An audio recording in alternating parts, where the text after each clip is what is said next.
It cannot change the Najib. Very clearly. It cannot change the Barisan Nasional.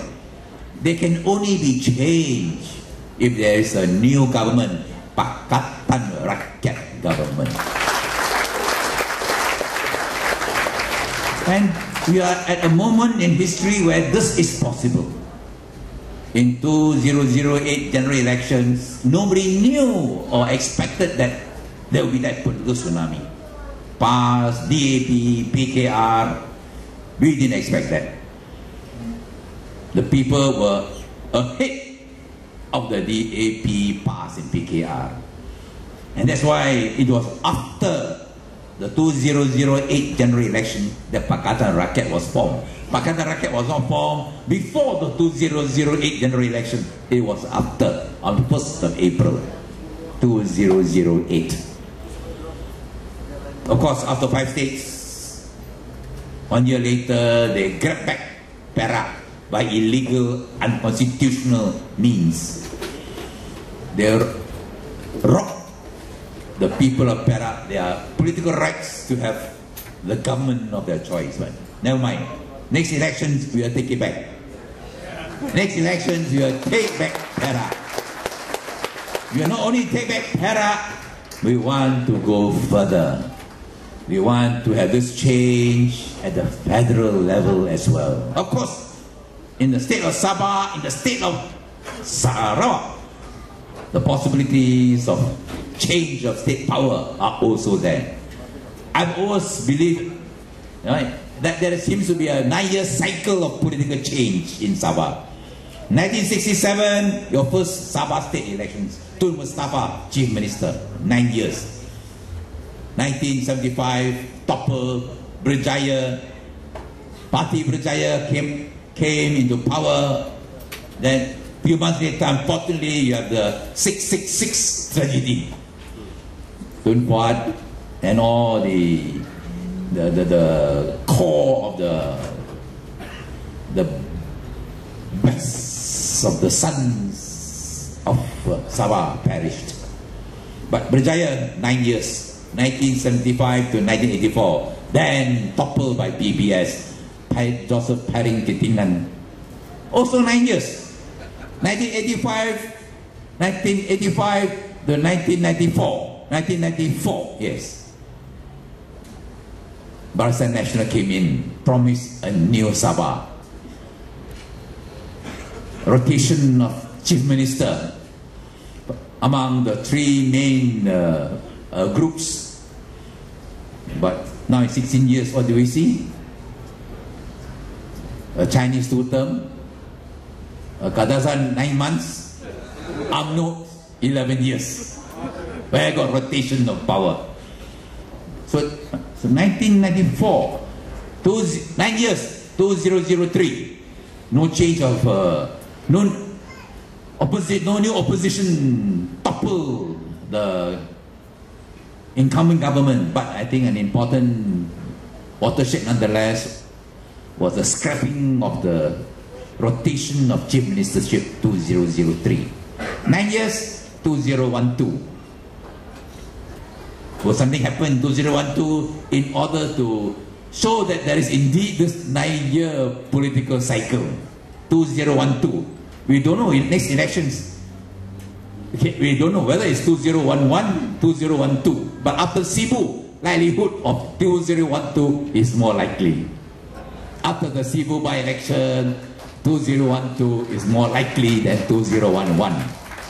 And if 2012 is more likely than 2011, then that is the 9-year cycle possible for Sabah.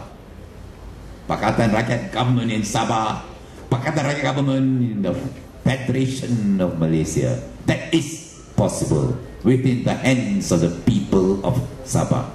And I think that will be more significant. Because it's 2012, 49 years Sabah in Malaysia. Just before 50th anniversary Sabah in Malaysia. In other words, just in time for a new beginning for Sabah and for Malaysia. A new beginning in order to save Sabah and to save Malaysia. And I think it's important. In Sabah, in particular, in Sabah and Sarawak, it all depends. In particular, in Sabah, on the Kadazan Dusun Murud, in the Sarawak, the Iban communities, because if they are prepared to come forward, to advocate, to be the vanguard of change, then nothing can stop a change of state and federal government. If they are prepared to be the vanguard of change, nothing can stop change in Sabah, in Malaysia. Correct? So I hope, and this is for our own good, and own good means good of all ethnic communities in the country, because I think otherwise we are heading towards 2019 bankruptcy. 2019, not set by Pakatan Rakyat leaders, by PAS, by DAP, by PKR to run down the country by a minister in His Majesty's government. They themselves say possibility of bankruptcy, and indeed there is a possibility of bankruptcy. So to save Malaysia from bankruptcy, and if Malaysia is bankrupt, how can Sabah escape? Sabah will be even more bankrupt, double bankrupt. So SSSM, let that be our motto. Be our motto of every Sabahan, every Sarawakian, every Malaysian. Save Sabah, save Sarawak, save Malaysia. Let that be our national duty as a citizen, as a patriot. Let that be our mission. In Cebu, we saw for the first time what is another aspect why it's very important in Cebu. For the first time, Pakatan Rakyat in Sarawak surfaced in Sarawak. You know, we have problems about Pakatan Rakyat being formed in Sarawak. And if not for the Cebu by-election, probably Pakatan Rakyat Sarawak will not be formed yet.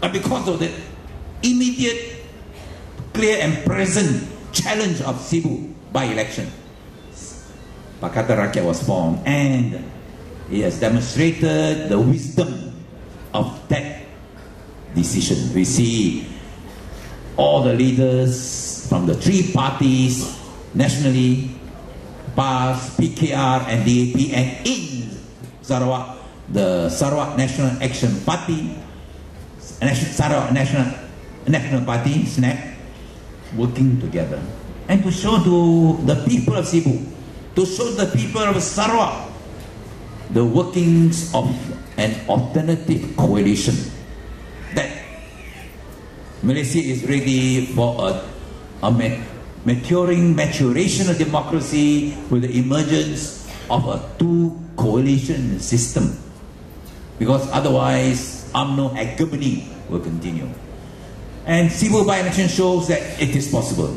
It is a working and successful formula. So on that basis, Pakatan Rakyat, in fact, in the coming general elections, it will be the first time that the Pakatan Rakyat will be presenting itself, because as I said just now, Pakatan Rakyat was formed after the 2008 general election and not before.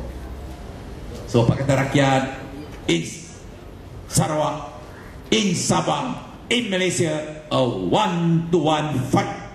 PR versus BN, one-to-one. And on that basis, I believe there is a fighting chance. But depends that Sabah and Sarawak no more the fixed deposit states. Let's Sabah and Sarawak no more fixed deposit states for Barisan Nasional, but become the fixed deposit states for Pakatan Rakyat. And we need to do a lot of work. There's not much time left. I'm prepared. All the DAP leaders, Pakatan Rakyat leaders are prepared to work very hard I'm coming once a month at least to Sabah. I may have to go once a month to Sarawak. But for the sake of Malaysia, SSSM, save Sabah, save Malaysia, I think it is worth it with your support. Thank you very much.